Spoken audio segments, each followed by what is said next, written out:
ఇక డీటెయిల్స్ చూస్తే Andhra Pradesh cabinet AP సచివాలయంలో ముఖ్యమంత్రి నారా చంద్రబాబు నాయుడు అధ్యక్షతన మంత్రి మండలితో సమావేశమయ్యారు.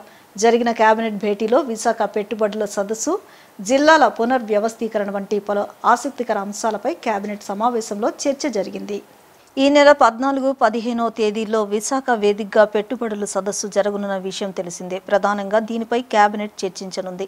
ఇప్పటికే ఈ సదస్సుకు సంబంధించిన ఏర్పాట్ల పనులను మంత్రులు, అధికారులకు అప్పగించారు. చంద్రబాబు ప్రపంచవ్యాప్తంగా వివిధ కంపెనీల ప్రతినిధులు హాజరు కానున్న నేపథ్యంలో సదస్సు ఏర్పాటుపై మంత్రులు, అధికారులను అడిగి సీఎం చంద్రబాబు నాయుడు వివరాలు తెలుసుకోనున్నారు. ఈ మేరకు కేబినెట్ భేటీలో సుమారు 1,00,000 కోట్లు పెట్టుబడులకు ఆమోదం తెలపనున్నారు. అలాగే ఇటీవల రాష్ట్రాన్ని అతలాకుతలం చేసిన మోంతా తుఫాను ప్రభావం, నష్టం అంచనాలు, పరిహారం వంటి విషయాలపైన చర్చించనున్నారు. CRDA, NABFID నుంచి 7,500 కోట్ల రుణం తీసుకునేందుకు సైతం కేబినెట్ ఆమోదం ఇవ్వనుంది.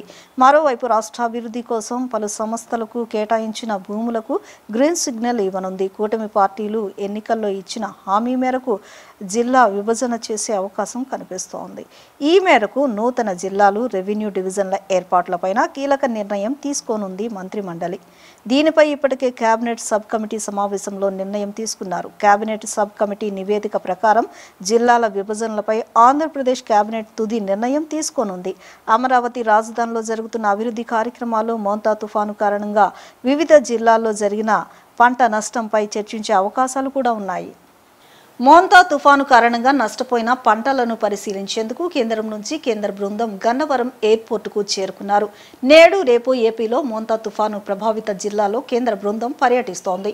కేంద్ర హోంశాఖ జాయింట్ సెక్రటరీ నేతృత్వంలో 7 ఉన్నతాధికారులతో కూడిన బృందం ప్రకాశం, బాపట్ల, కృష్ణా, ఏలూరు, తూర్పుగోదావరి, కోనసీమ జిల్లాల్లో తుఫాను నష్టాన్ని పరిశీలించనున్న బృందం ఆయా ప్రాంతాల్లో పరిశీలించి పంట నష్టాన్ని అంచనా వేసి కేంద్రానికి ఒక నివేదిక ఇవ్వనున్నారు.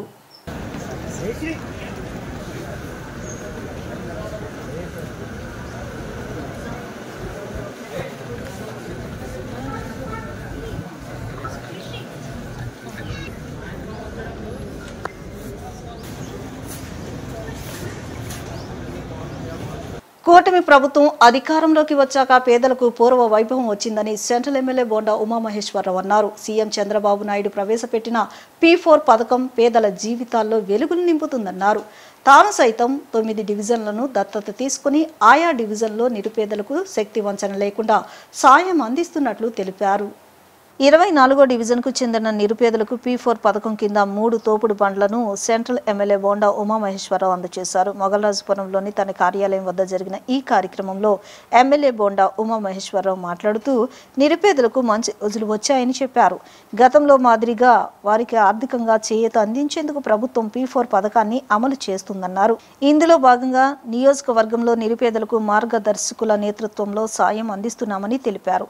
తాను స్వయంగా 9 డివిజన్లను దత్తత తీసుకుని అందులో నిరుపేదలకు శక్తి వంచన లేకుండా ఆర్థిక ఆసరా కల్పిస్తున్నట్లు చెప్పారు. ప్రజలు చిరు వ్యాపారాలు నిర్వహించుకునేందుకు, రజకులు ఇస్త్రీ చేసుకునేందుకు వీలుగా అనువైన బండ్లను అందజేస్తున్నట్లు చెప్పారు. ఇప్పటి వరకు 300 మందికి తోపుడు బండ్లు అందజేస్తున్నట్లు ఆయన వివరించారు. వారు వ్యాపారాలు నిర్వహించుకునేందుకు అనువుగా 15,000 రూపాయలు గ్యారంటీ లేని రుణాలను కూడా బ్యాంకుల ద్వారా అందిస్తున్నామని ఎమ్మెల్యే ఉమా వివరించారు. పేదరిక నిర్మూలన కోసం తమ ప్రభుత్వం కట్టుబడి పనిచేస్తుందని అన్నారు. ఈ కార్యక్రమంలో 24వ డివిజన్కు చెందిన టీడీపీ నాయకులు పాల్గొన్నారు. కూటమి ప్రభుత్వం అధికారంలోకి వచ్చినాక పేదవాళ్ళకి, చిరు వ్యాపారులకి మళ్ళా పూర్వ వైభోగం వచ్చింది. ఈరోజు ముఖ్యమంత్రి చంద్రబాబు నాయుడు పిలుపు మేరకు P4 అనే కార్యక్రమాన్ని తీసుకొని మరి మార్గదర్శకులుగా ఉన్నవాళ్ళని, అంటే వ్యాపారస్తుల్ని, ఇండస్ట్రియలిస్టుల్ని, కాంట్రాక్టర్ని, సమాజంలో ఉన్నవాళ్ళని తీసుకొని బంగారు కుటుంబాలుగా లేని వాళ్ళకి పెట్టి వాళ్ళకి ఏదో ఒక సహాయం చేసే విధంగా పెద్ద కార్యక్రమం తీసుకున్నాం. అట్లాగే మా సొంతగా మేము శాసనసభ్యుడిగా 9 డివిజన్లు తీసుకున్నాం. 9 డివిజన్లోని పేదవాళ్ళందరికీ కూడా ఏ అవసరం ఉన్నా, ఏ కార్యక్రమం అన్నా, పెళ్ళి అయినా, లేదంటే చావైనా, లేదంటే చదువులకైనా తోచినంత సహాయం చేస్తూ ఉన్నాం.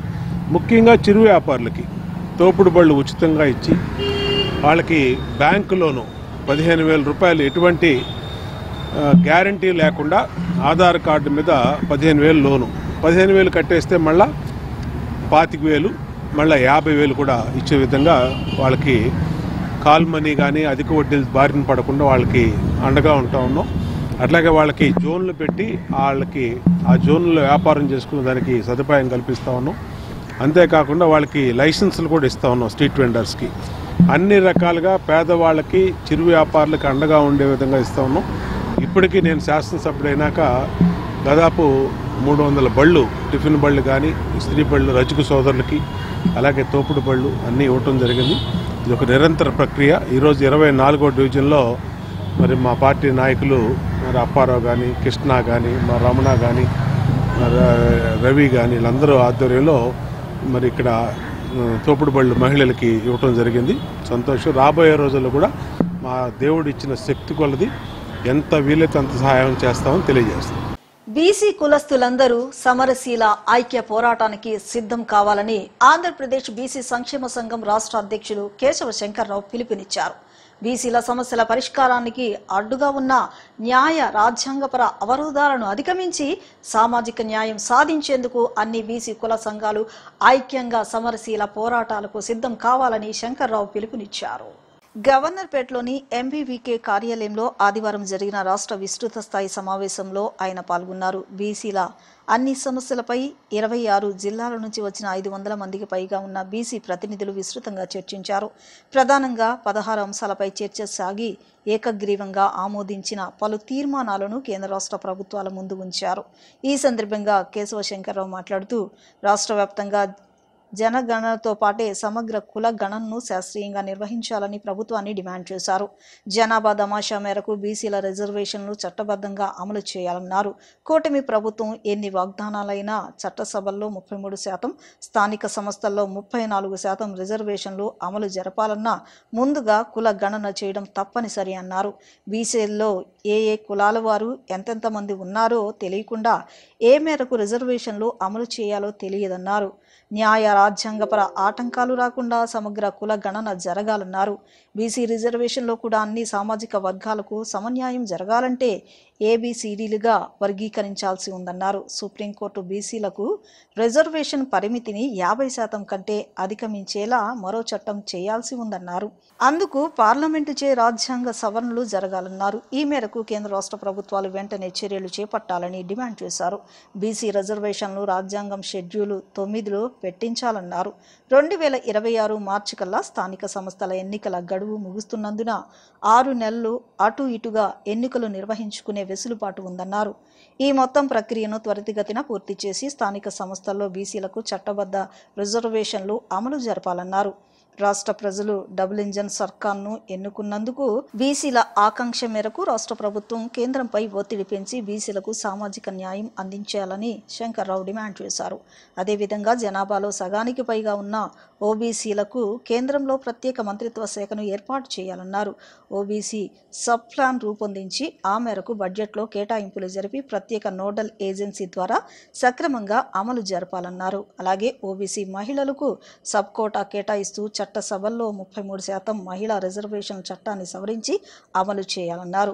ఎన్నికల వాగ్దానం మేరకు రాష్ట్ర ప్రభుత్వం బీసీలకు ప్రత్యేక రక్షణ చట్టం చేసి వెంటనే అమలు జరపాలన్నారు. అలాగే మరో ఎన్నికల వాగ్దానం 50 ఏళ్లకే బీసీ ప్రజలకు వృద్ధాప్య సామాజిక పెన్షన్ను కూడా వెంటనే అమలు చేయాలని తెలిపారు. 26 జిల్లాల నుంచి వచ్చినటువంటి బీసీ సంక్షేమ సంఘం అధ్యక్షులు, ప్రధాన కార్యదర్శులు, అదేవిధంగా అనుబంధ సంఘాలు, రాష్ట్ర కార్యవర్గం కూడా సమావేశమయ్యి భవిష్యత్తు కార్యాచరణ ఒక క్రమంలో తీసుకోబోయేటువంటి పరిస్థితుల్లో మరి కేంద్ర రాష్ట్ర ప్రభుత్వాలు గత ఎన్నికల్లో బలహీన బడుగు వర్గాలకి సంబంధించినటువంటి అనేక హామీలు కూడా ఇవ్వటం జరిగింది. ఆ హామీలు నెరవేర్చాలని చెప్పని మేము ఈ యొక్క సభలు సమావేశాలు పెట్టుకున్నటువంటి పరిస్థితిని ప్రభుత్వాలు మాకు కల్పిస్తూ ఉన్నాయి. ఇది సరైనటువంటి న్యాయం కాదు. మా వాటా మాకు రావాలనే ఉద్దేశంతోనే మేము పోరాటాలు చేయాల్సినటువంటి పరిస్థితిని మీరే కల్పిస్తూ ఉన్నారు.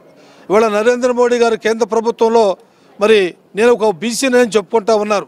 అయ్యా మరి బీసీ అనుకున్నప్పుడు చట్టసభల్లో మరి అదేవిధంగా మహిళా రిజర్వేషన్ కానీ, చట్టసభల్లో కానీ మరి ఎవరికీ లేనటువంటి క్రిమినల్ కానీ బీసీ మంత్రిత్వ శాఖను కానీ మరి బీసీ సప్లాన్లో నిధులు కానీ ఇవన్నీ కూడా మీరు ఎందుకు చేయలేకపోతా ఉన్నారు?